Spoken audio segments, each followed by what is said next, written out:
You are listening to episode number 68 with Eugene Kwarteng. If you're someone who wants to make major changes in their life, someone who wants to achieve their goals, or maybe you're someone who knows this is not as good as it gets, but you have no idea where to start, on the Reinvent You podcast, we explore different types of people, their successes and failures, and how they reinvented themselves to create the life they love. It's our hope that from hearing their stories, that you too may have more insight into what it takes to build a life that you envision for yourself. Here to help you do that is performance and life coach Travius Stewart. My guest on the Reinvent You podcast today is a man who was originally born in Ghana, West Africa, and then he transplanted to Texas where he grew up. In 2001, he attended the University of Louisiana-Lafayette on an athletic scholarship to play football. He graduated in May of 2006 with a BFA degree, and after ending his professional football endeavors, he found his passion in fitness, in the fitness profession.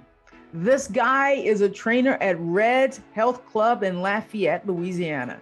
He's worked at the club for 14 years. He continues his path in fitness by teaching others how to use various fitness tools safely and effectively to reach and or exceed their fitness goals. Okay, ladies and gentlemen, with me today is a special guest. This guy, when my friends talk about this guy, I swear I had the visualization that he was a Greek god. I'm pretty certain if I lived in Lafayette, Louisiana, I would also be working out with Eugene. So Eugene, I am honored to have you on the Reinvent You podcast. Welcome to the show, my man. Thank you very much. Glad to be here. Absolutely. So Eugene, Eugene is a trainer at Red Loret's, right, in Lafayette, Louisiana. But yes, Red Lorills. Red Lorills, there we go. But you didn't just wake up as a trainer. Tell us a little bit about who Eugene is and a little bit about his journey that brought you to training today. Well, you're right. I did not definitely wake up as a trainer. I actually attended Louisiana-Lafayette Raging Cajuns on an athletic scholarship. That's what I'm talking about. You see this? Look at this. I did this for you, Eugene. I see it. And, as a kid, I grew up, I wanted to actually be an actor. That's really where my deep, I guess, desire is, right? Yeah. I've always been some type of performer, and but my parents, I was born in Ghana, West Africa, and I grew up in the States. So I'm Americanized, if you want to call it that. Right. So I had to get into a major that would be convincing to my parents that I could make some money off. I couldn't just major in theater as much as I wanted to. Right. And so I majored in computer animation. That was my concentration. Oh, cool. So I figured I could either make it doing special effects or, somehow use it as a channel to get into the entertainment industry, or video games. And so I completed that degree, and it was pretty intense. I had no idea how intense it would be, which I do appreciate it now. And even elements of that, some of that is helping me in what I do now, as far as learning how to see how an object, or people aren't objects, but see how a person moves. Because in my head, I kind of look at them in 360, with all that rendering and modeling I had to do, it just kind of gave me that vision to where I can see people and look at, movement inconsistencies. So that's a skill I definitely picked up from that major, which is not completely related to what I'm doing. But when I finished football, I spent 2 years, going to tryouts and trying to make it professionally. And my junior year at UL, I started working here as a summer job. I figured, hey, why not? I could. Right. The place is pretty impressive. It's like, I could do something here and, get more meals here because they have a nice, snack bar here, so I could get extra meals in. Because back when I played, it was hard to get extra food, and I had all these obligations to gain weight, which I had trouble doing that. Okay. So this was a great summer job, Yeah. But here we go. I graduate in 2006. Still trying to make it professional. Like I said, I'm working here in the meantime, and I had about 3 other jobs as well. I was working security and I actually worked in the compliance office at UL too, because, I still wanted to be involved in the program. And Right. so here I'm bouncing around with all these jobs. And, I had an opportunity to go to the CFL. It was year 2007, I believe. Yes, 2007. So I went up there and made it into training camp with the BC Lions. Unfortunately, I got hurt and I had to hang it up. And so I came home and, I wasn't sure if I was going to be able to even get my job here back, because I had it in my mind, all right, I'm in camp. I'm going to make the team. Yeah. But I came back broken, literally broken. My knees, everything was just gone. And they let me have my job back, which was, pretty amazing. It was a blessing. And so I'm like, all right, well, I'm here. What we're going to do with this. So I just started learning, working with kids and doing just workout plans, just basic generic workout plans based on what I learned here. And, the process evolved because, I'm learning that not everybody is built like me or can train like me. So I had to learn that early in my career. Yeah. And so that, forced me to learn and adapt more and kind of create more of a range of training applications, so that way I can cater to the person. And so right. Okay. all these years, you can say I've learned in reverse, because I got my A certification probably 3 or 4 years after I'd already started personal training adults. And from there, as I started engaging with more people, I feel like, there was always something going on with everybody. And, that was a very new thing for me. So I would consult with different physical therapists, or based on their orders, if they're coming off of a surgery, what movement parameters they can do. And then that skill set just grew because I had a lot of different cases, a lot of variety of different cases. And so through all that, it was, I learned so much. And so that really helped me be more versatile, so I can cater to a whole spectrum of people. Yeah. And, as this started happening, business grew, and, I started finding my passion in helping other people, become their best selves in whatever manner that looks like. Some people, they just want quality of life. Some people actually want certain things to prepare for a certain task. So I could prepare them for that. I enjoy working with the kids, particularly the 7th and 8th graders, because those, I feel, are critical years to learn the fundamentals of movement and lifting. That way, when they get to high school, they'll have that good foundation and hopefully avoid unnecessary injuries. Right. And so here I am, I'm in this 14 years. This is definitely what I'm supposed to be doing, because a lot of things have happened where, I'm just pointed in this direction. Okay, I need to keep doing this. Because I will question from time to time, do I need to be doing this? Is there something else I need to do? Right. But the question will be answered right away. And so I'm like, all right, well, let's just don't worry about it and keep going and just help one person at a time. And that's perfect. So how do you hear those answers? Like what was this process? What was that process like for you when you try out for the professional team and you're hurt? Like you said, you were literally like broken and you're coming back. So as a young man processing that, this is probably a goal, this is probably a dream, but didn't work out the way I envisioned it to work out. How did you hear the next answers, and how do you hear those answers today? Am I in the right place? Well, I would encounter a person who would have a particular issue that I also encountered in my journey. So I feel like that, me going through the process I went through, prepared me to help this person, with the situation. For example, I think the first minor injury I had in training camp with the BC Lions was a hamstring strain. And the trainer up there had put me on this pool workout to help kind of recover faster. And, I wasn't sure what to make of it, but he just told me what to do. And I did it in between practices because we had access to a pool. And I got to say, it was the fastest recovery that I ever encountered from an injury like that, which I've sustained before in college. And I mean, I was back practicing in, less than 1 day. I only missed maybe practice. And so that was very valuable because I've used that method with other people that have had similar injuries or, recovering from surgery. So if I hadn't gone through that, then I wouldn't be prepared to help those people down the road. Right. And so the interest came really with the situations that I had to deal with, you know? And so I had to call on, okay, well, how can I relate to this person? And, you know, based on what I've been through. Right. Oh, I love that. You know, and you knew that at a very, very young age, because, you know, it takes people in the second half of life to go, okay, I need to have a different mindset. I need to have a different outlook on this challenging thing that I went through. Most people don't automatically see, oh, this is what I learned. This is what I can do from this experience. And look how I've grown. Man, kudos to you for learning that at such an early age and being able to put that into practice. I totally love that. So I want to go back a little bit, because you said you wanted to be an actor.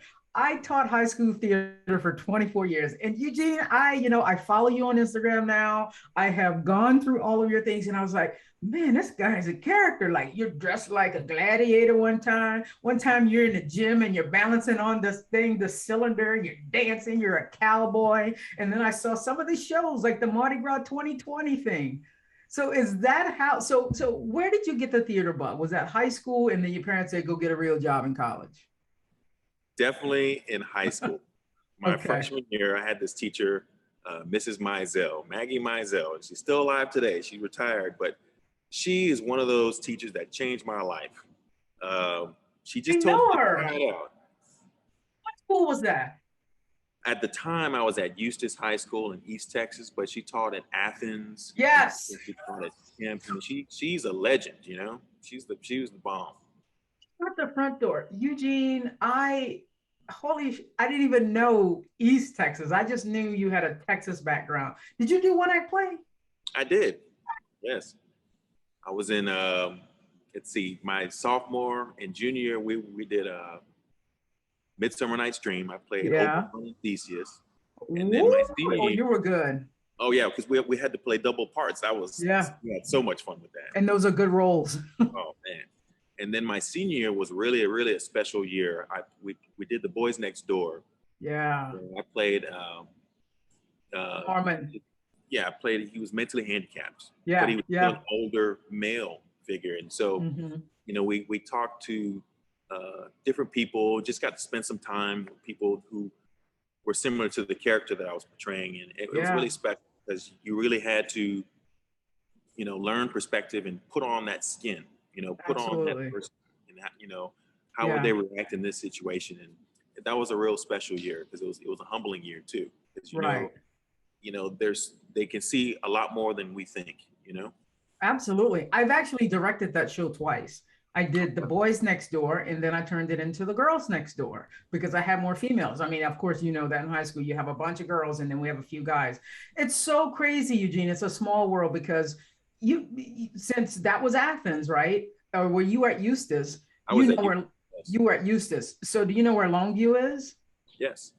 I taught at Pine Tree High School, and Harleton and Hallsville. So it's like, man, we were in the same area for so long. Regionals, y'all counted each other, regionals and state props. Yes.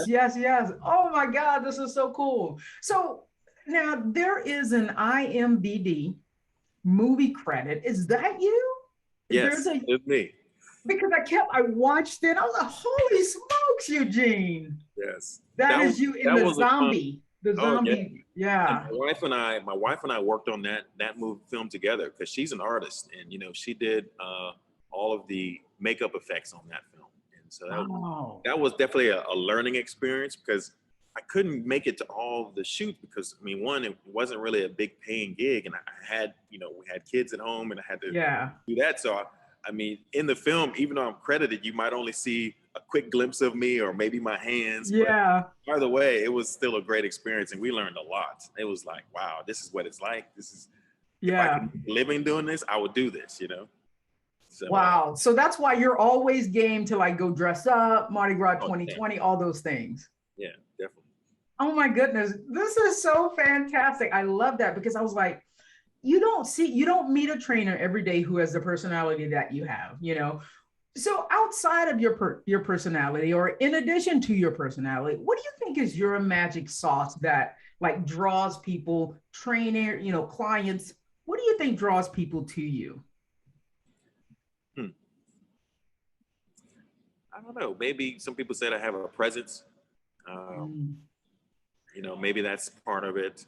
And Yeah. then some people say, "Oh, I'm intimidated by you until I meet you."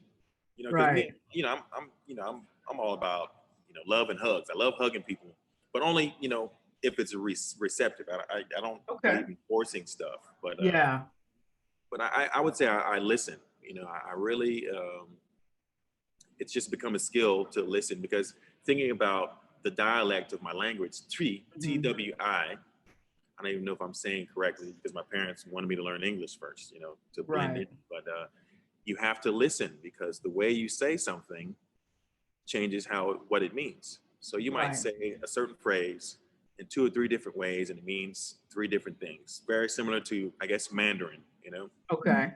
And so with that, I guess I've had to use my ears because I had to detect if my parents were talking about me or if we Right. had family over. They're talking about me. What are they saying now? Oh, because there was always something. Right. They did if they wanted to try to disguise their conversation. Absolutely. So being a good listener, I went through I went through a lot of your Instagram, let's be clear, because I like to do my homework for it. And there were a couple other times I think you did like a CrossFit thing. And there was a review where a guy said he'd worked with you, he hadn't seen you in a while. And the thing that you said, he felt like you were always still interested in his progress, how he was progressing, and you always reminded him of his form and how he could improve, right? Why do you think form? I mean, I work out, I lift weights and stuff, and sometimes I'm like, oh, I've done some deadlifts, and now my back hurts. Outside of hurting yourself, why is form so important when you're working with him? Because this guy that you work with obviously knew it was important. Well, I believe form is important. I guess on a deep level, it's like, are you all the way here in this moment doing what you're doing? Because what I've observed is, it's a challenge to try to be present. We talk about it, it's a Yeah. cliche, but it's a real thing. Mm-hmm. How well can you fully be doing a task at that moment and not thinking about anything else? Right. And that's where form comes in because you have to look at your body as a structure. This is the animator speaking here. So your body is a whole structure. Okay. So Yeah. if you're using and controlling and maintaining the alignment of your structure, that puts you in a state of being present because you can't think about anything else but what are all my parts doing at the same time. And so if you get better at that, you get better at dealing with emotional stress because you know how to not allow your body react to external forces. And so that's Yeah. kind of like a deeper level on why form is important, besides keeping yourself from getting hurt. But on the Right. physics side, when you're in good alignment, you're able to really maximize the potential of your movement without Mm-hmm. having to either over muscle something. Right. Let's put yourself in a position to put physics on your side for a change. You know, Yeah, I love that. Eugene, I must admit, I never really thought of it like that. And I think that's such a great perspective to have. I mean, I know form is important, but I've only thought about it as in the form of not getting hurt. But as a coach, I work with my clients to, when something like, know where your homeostasis is. And like today, I get up, I generate this energy. I'm generally an 8.5, 9 every day because I choose to be, because I do the things that get me there. I don't just expect to wake up on one side of the bed and be like, I'm a 9. That doesn't happen. I work on it. And so the one thing I work with my clients is to know when that number has dipped. And it's always kind of after something has changed in your body. But I love what you just said. Practicing the form, it's kind of like the step right before. If you're in good posture, if you're walking and leading with confidence and who you're supposed to be, that's the step before. Wow, I love that. I never thought of it like that. That is so cool. Thank you for sharing that with me. So that is part of the animator in you and how you are looking and assessing. In addition to, listening to them, where do you think the importance of, like you said, you're a great hugger. What is the importance of hugging, and because I don't know. Like I worked out with lots of trainers. None of them have ever hugged me. Why do you think that's an important, that's a Eugene special sauce kind of thing? What's in that hug? Well, there's definitely some type of energy or heat exchange, you know? Mm, And so when I engage with the person and I squeeze them gently, and initially you get some resistance, even if they're agreeing to the hug, right? And then okay. eventually, after a few seconds, both of you relax. And that seems to be some type of release of tension, unnecessary tension that was in the body. So Okay. there, I think there's some kind of healing property or medicinal, even if it's temporary, it's a special thing. And because I get it as well. So I feel like, Yeah. well, this is important. Let's share it with people who are receptive to it. Obviously you can't hug everybody, but it's like, if you find a person that's there and receptive, that might have been what they needed that day. Right. So Yeah. if I can do that, then that's just part of the healing process. Because, this is more of a healing business than a fitness business. That's how I see it. I see it more of a healing business because, yeah, you want people to look good and move good, but you want them to also be able to, you also want to put them in a position to help them teach their bodies how to heal themselves. Because when you're in shape, your body does that. It Yeah. heals more efficiently. Yeah. I got it.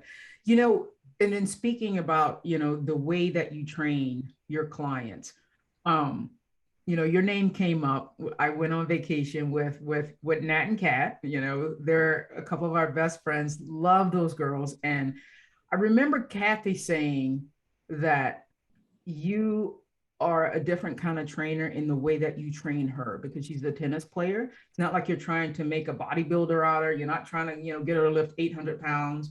You train her to play tennis better. How do you have the time to go, this is what I do for Kathy Luke. This is what I do for Jane. And this is what I do for Nat, those kinds of things. How do you have the time to personalize and individualize those kinds of things for each of your clients?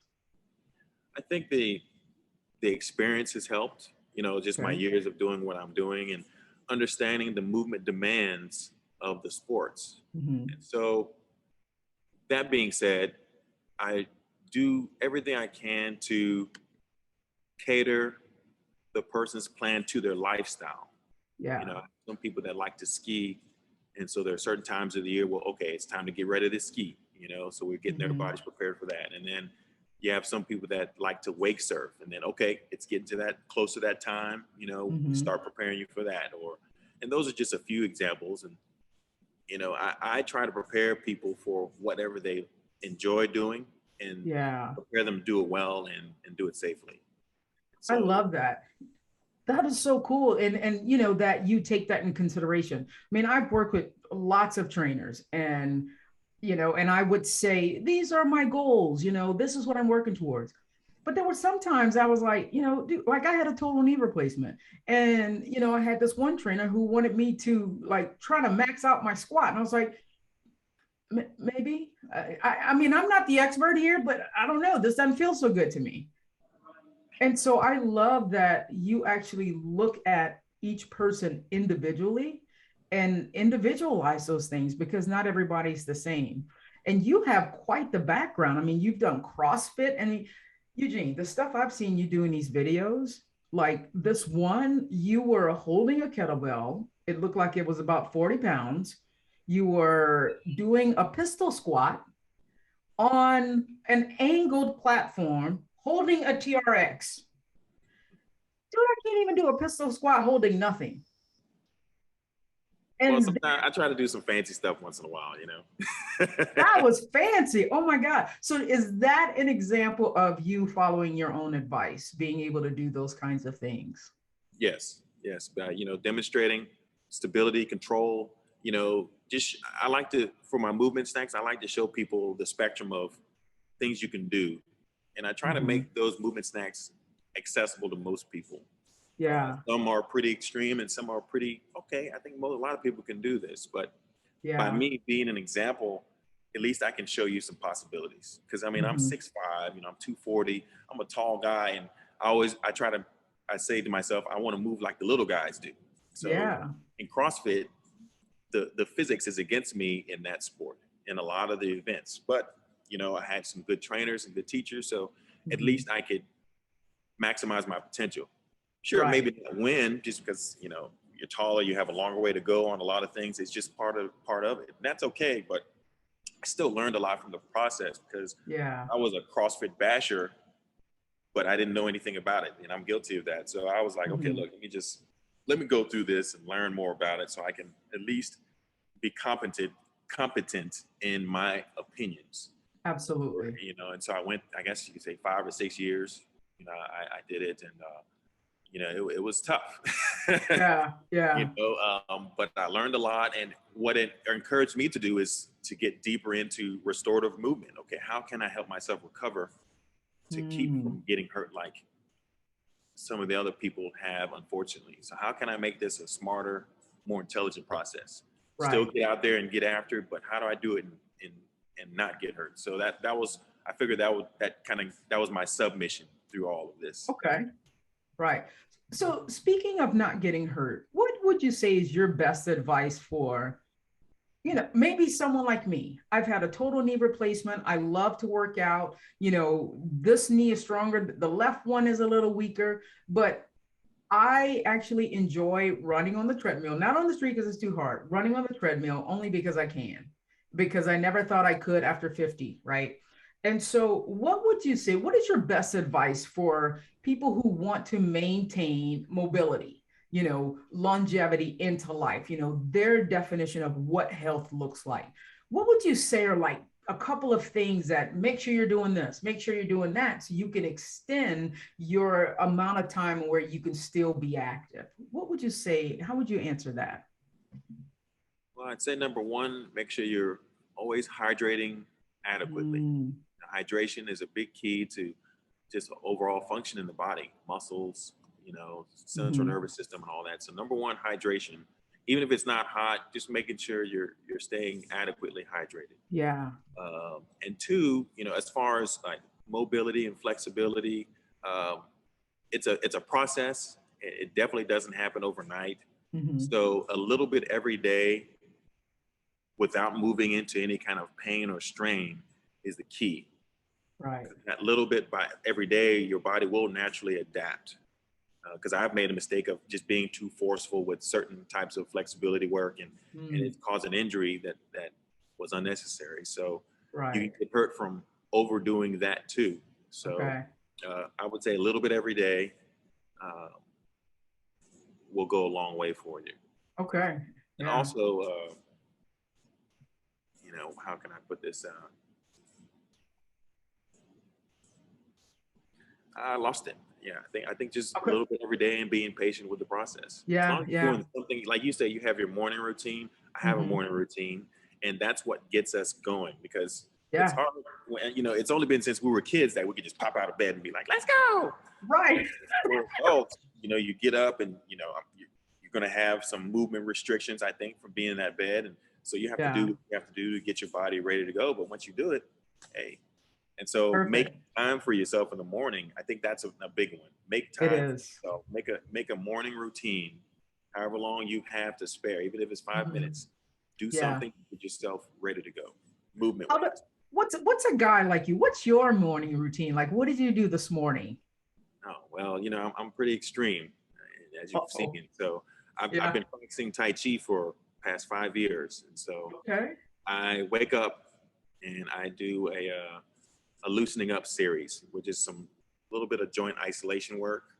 Some Okay. people might call it Z health, or you know, it's all just small movement first to get circulation going in the body.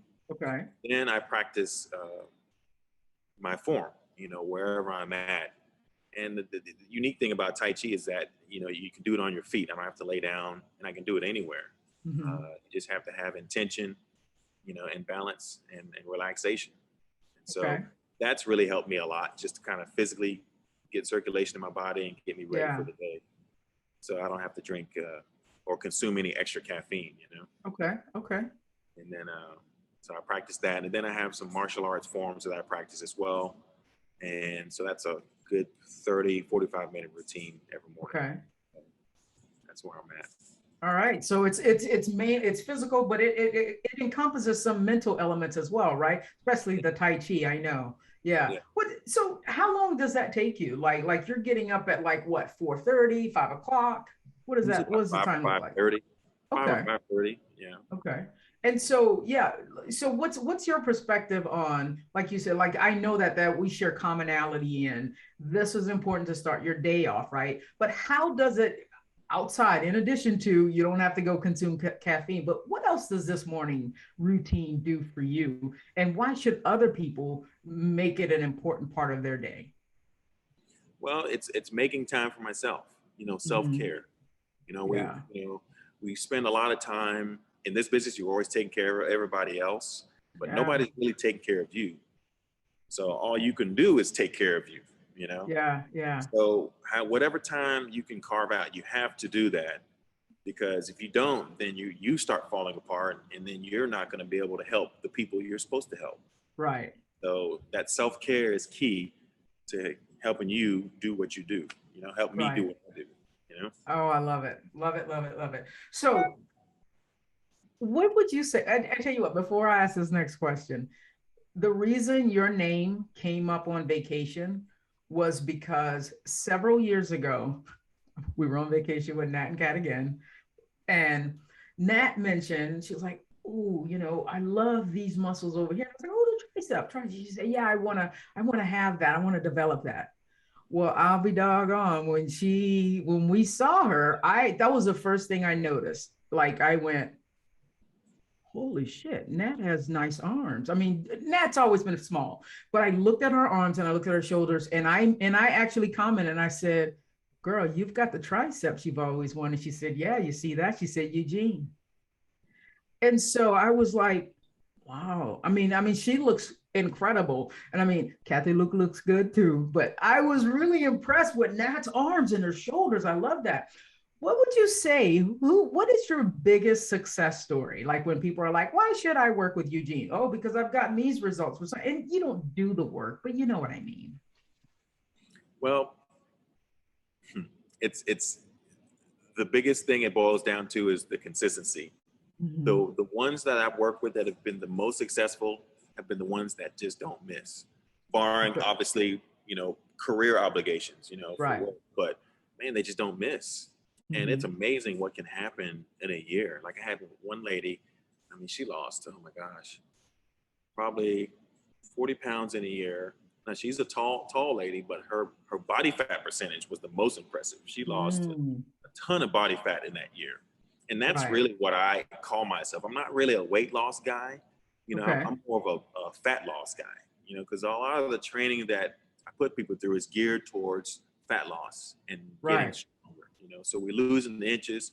Sure, the scale might move a little bit, but I tend to not put too much energy in that, because I want you to be Mhm. your best self, meaning a solid structure, tight, Yeah. compact, being able to move, but also, look good in your clothes, Right. Oh man, I love that. Like fat loss, not a weight loss, but a fat loss. Because sometimes when people focus on weight loss, they're losing muscle and everything else, right? Right. Exactly. Wow. And so, what would you say? So, somebody's listening right now and going, how can Eugene help me right now? What is it, in addition to hydrating yourself? What if somebody wanted to get like a quick win with some fat loss? What would be a couple of things, your best advice right now? If they can't get to Lafayette and to Red L'Oreal's gym, because they don't live there, how could they get more of Eugene and his tips and advice? I know you're on Instagram, but what could they do right now that could get them a quick win with fat loss? Well, I would say, you know, fit exercise wise, you definitely want to Mm-hmm. always make your training sessions full body, meaning you want to touch a little bit of each muscle group every time. Because that way, if you can't go to Oh, the gym every day, if you get at least twice a week, you're still getting two nice full body workouts. You can say that's an exercise way. okay. I'm not a nutrition person. I tend to stay away from that because, I don't want to step on anybody's toes, because that's not my area of expertise. And I'm not going to Right. fake that, because everybody's different. I Right. typically say, look, for me, I tried, like for me, for example, I've switched to eating smaller dinners. bigger lunches, kind of medium-sized breakfasts. Right. Because I would want the majority of my food, whatever I'm going to eat, during my active hours, because that's when I'm going to burn it. Nighttime things slow down. So I figure, okay, proportion-wise, let me just try that and see if that helps. So I might say that to a person, maybe play around with your portion size and be strategic, be thoughtful about the time of day that you're eating, Right. Okay. I get that. I had another lady on the podcast about a month or so ago, and she does this stuff with body types. And based on what she was saying, that I fell into the adrenal body type. And she said that, her best advice for me was to have my biggest meal at dinner. And I said, really? And so and I know everybody's philosophy is different. So it's kind of like, I look at you and go, who is that? Female advice? Is it male advice? Your advice is for anybody, right? Pretty Eating much. your biggest meals when you're going to burn it off. Right. Okay. Are there any differences in the way that you work out like you work your clients out, like male or female? Are there any stark differences between this is what I do with the men? I know it's all individualized, but are there any big differences in the way different bodies react to your training? I would say it's based on a person's personality. I ask them questions and, a lot of times as you get to know a person, you'll see like some people aren't afraid of lifting heavy, because you'll know based on the feedback you get from what you introduce to them. Yeah. That's not afraid of going heavy. And so that could be male or female, because I have some females that, they like to lift heavy, and it's okay, cool. So we'll do it in a good fashion that still meets you towards your goals, and some of the guys, they may not want to lift heavy, but they just want to be able to move better. So I know for this person, this male person, we might make this more of a mobility based or movement based, movement quality based, Right. And, it just depends on what their needs are. It's right. But with the guys, I definitely, because I'm a guy, so, you have that fellowship, that, especially if they were a former athlete, you have even more of a fellowship because you have a commonality. So Absolutely. you might engage in a little locker room banter or during the session, and they enjoy that because it kind of brings them back, brings me. And with the ladies, it just depends on the lady, if they didn't have an athletic background, then, that's more of a, just communicating. I'm always asking them, oh, how are you feeling? What do you think about this?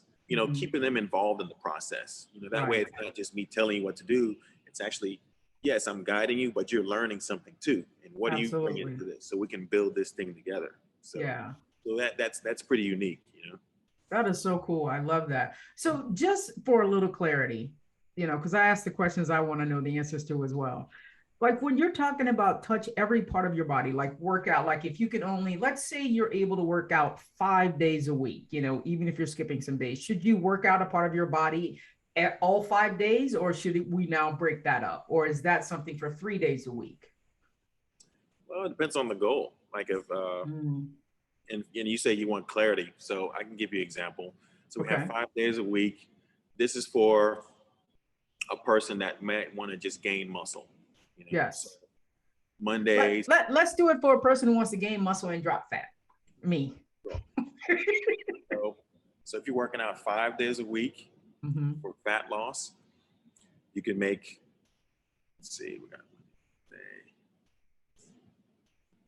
You can make Tuesday and Thursday your primary strength training days, and those will be your 2 total body workouts, all muscle groups. Right.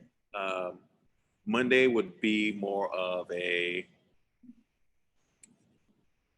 guess because it's the beginning of the week, you probably want to do more of a low impact cardio day. And low impact meaning like, not just doing one thing for 30 minutes. Like you might do a rower, a bike, and a treadmill. You can do all that in one day. That'd be Monday just for, varying time, maybe 10 minutes per unit for, 2 rounds, which will make your hour-ish. Then you do your strength training on Tuesday. Wednesday, you do more of a medium intensity. You kind of up the intensity a little bit. Okay. So that would be more of like a circuit training day, or something where it's like you can still pace yourself, but you still are doing more up-tempo movements. Yeah. And then Thursday, you'd have another strength training day. Okay. And then Friday would be more of like your HIIT day. You know, that would be your, you know, circuit style, but more of an intense circuit style, but that doesn't compromise any health issues. Okay. So you do your boxing class or your HIIT class, or, you know, as long as you have a way to do it without injuring yourself. Obviously, you want a higher intensity at the end of the week.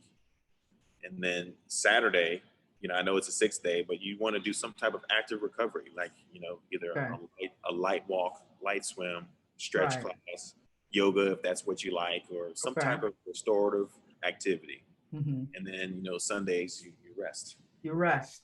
All right. Thank you so much. That's incredible. I'm gonna put that in action, Eugene. I sure will. I love that. Eugene, any hopes of opening your own training facility?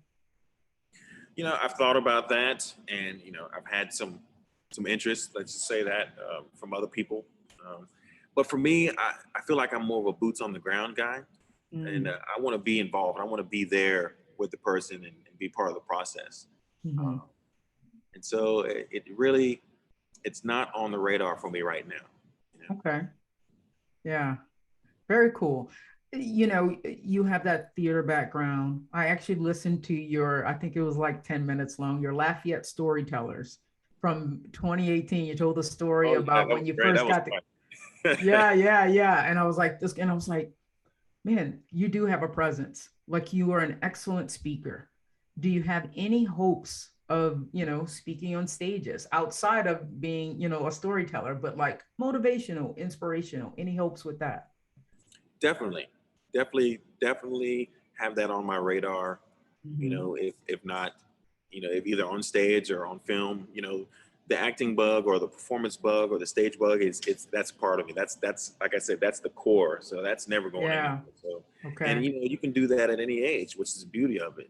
Yeah. So right now I'm just building up my resume, my demo, and trying to sharpen my skills. So your acting skills, you know, not formally, but, you know, I'm always in the process. And, you always got a monologue handy? I mean, I'm working on it. I'm working on it, you know? Okay. I love that. Wow. So that's so cool that, you know, it's never too late. I think who was it? Morgan Freeman didn't really find acting success till after 50. And you're a young guy. What are you, 38? 38, yes. 38. Yeah, I did a little homework. So just a couple more questions before we wrap it up. You know, obviously you have found balance in your life. You know, you do these dress up, these costume things. You know, you look like from your social media that you're having a really good time. And I think, you know, a lot of that stems from your theatrical side, right? Where does the shooting at the gun range play? Because I was like, is Eugene the SWAT? Like, I watched some of your IG videos and you're like fast, you know, the only thing you didn't do is like duck and roll and shoot, but it's like, what is that about? I think it looks really, really cool, but I just was so curious. It's like, why is he doing that? Well, that is just a fun hobby I got into a few years ago. I met a guy, he's a friend of mine. He's, you know, he started as a client and we just became friends. And, you know, he told me about what he wanted to do. And, you know, I catered to the lifestyle, right? It's like, well, okay, man, yeah.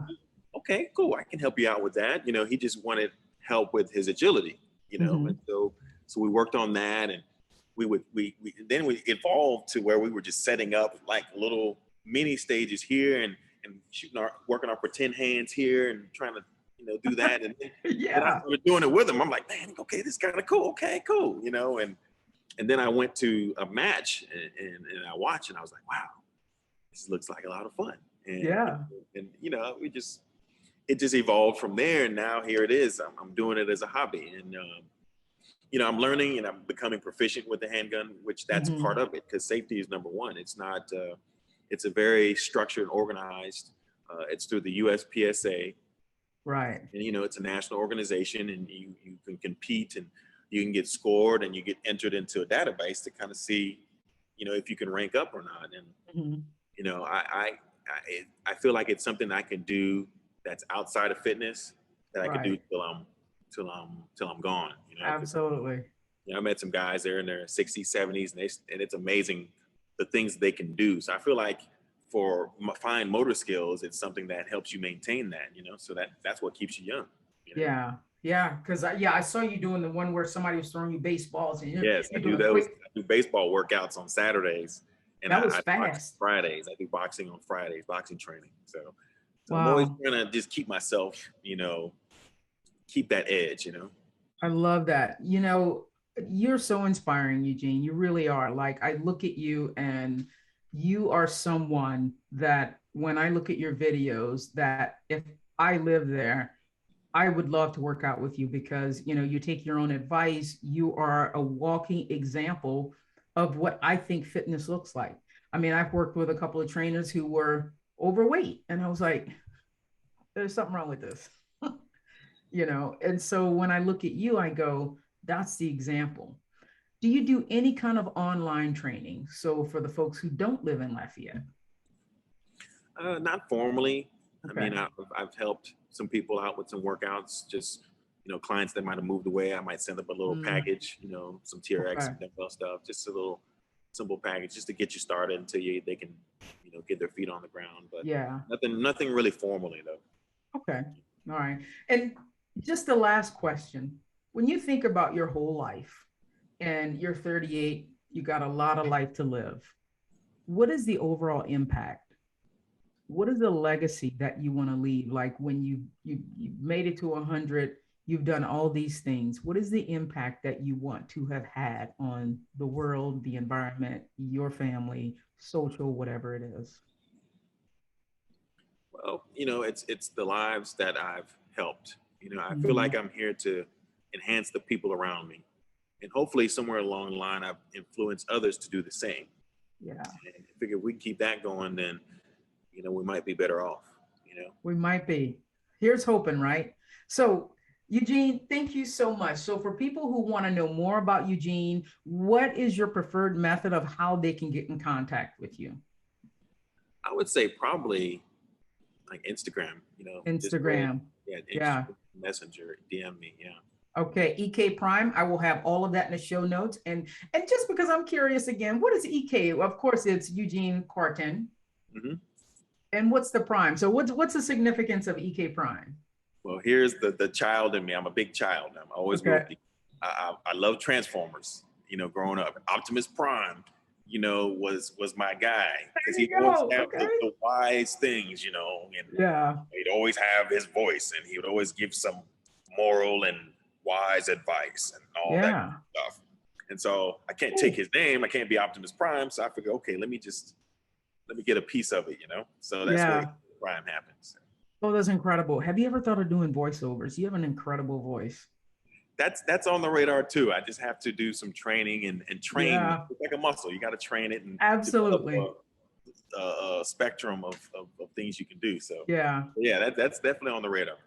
Perfect. Perfect. Well, Eugene, thank you so much for your time. I think you dropped so much value for my listeners, and I know that people are going to enjoy this episode. So thank you so much for being on the podcast today. Oh, thank you for having me. Absolutely. If you like what you're hearing, and perhaps you're interested in having a complimentary conversation with me, click the link at the bottom of the show notes. Thank you so much for listening. If you even want to know more about what I'm up to, head over to traviastewart.com. And if you like seeing the videos of the podcast, every episode is on my YouTube channel. Take care, guys.